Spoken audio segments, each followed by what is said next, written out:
Today I'm here with Madame Shradha, who's often heard by the students before she even arrives. Bienvenue, Madame. Merci beaucoup. That is true.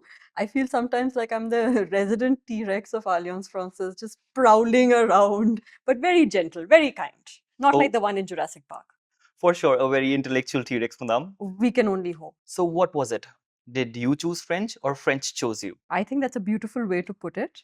I think it was a combination of the two. Mine is not a very conventional journey. I started learning French in 2014. And at that point, I chose French, but I had other academic commitments. So I had to keep taking breaks in between.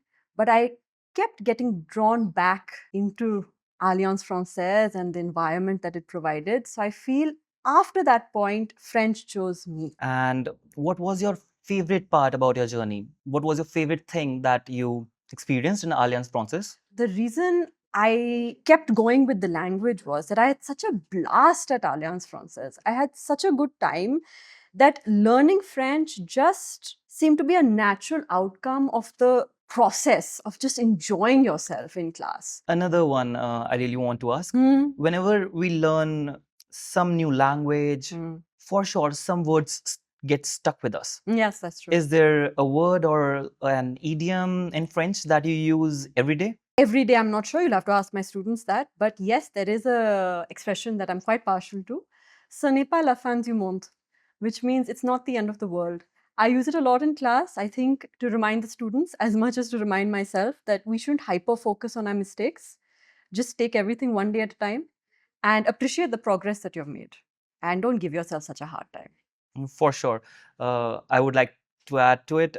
With my experience, I would say, c'est la vie, it's life. C'est la vie, another expression that's extremely apt for a lot of situations. Oui. Yes, c'est la vie. A very pertinent question, Madame. I'm sure. Learning how to master the French R is very difficult.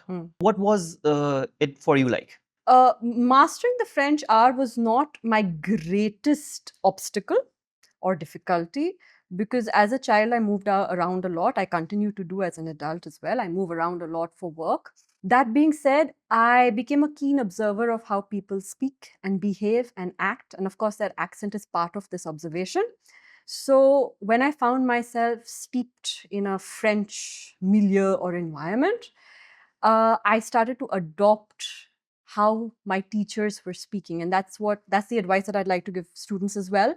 That start by imitating and then just keep practicing and it'll come. And again, if you make a mistake, ce n'est pas la fin du monde. So guys, that's a suggestion from 10 years of experience of learning French. Yes. That being a copycat can help you learn the language. Not during exams. And what about mastering conjugations, Madame? Oh, well, that's a different kettle of fish altogether. So mastering conjugations, sometimes I feel like we shouldn't dissect a language. A language isn't meant to be scientifically analyzed. A language is meant to be lived, meant to be used. So of course, when it comes to conjugations, I would say repetition and practice helps.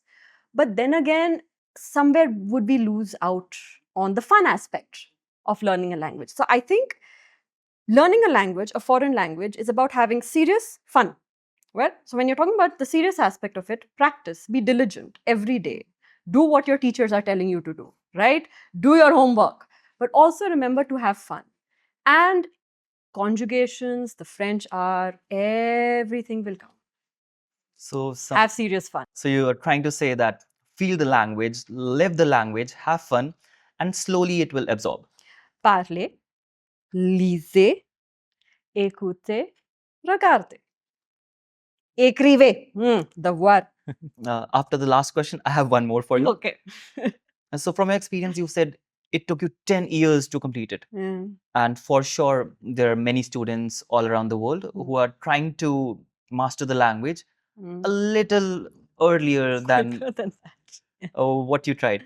So will it take 10 years for everyone, or there is a shorter path? I feel every path is different. My path was decided by the decisions I made, by the situation that I was in, by my own personal timeline and my own goals. I don't think that is the schedule or the chronology that everyone will be following. So I think it's extremely subjective. If you have a reason that is pushing you to learn French faster, you will get there. faster. So I think it's just based on your situation and your motivation. So those are the two aspects I would focus on. Merci beaucoup, madame. De rien, c'est un plaisir. Do your homework.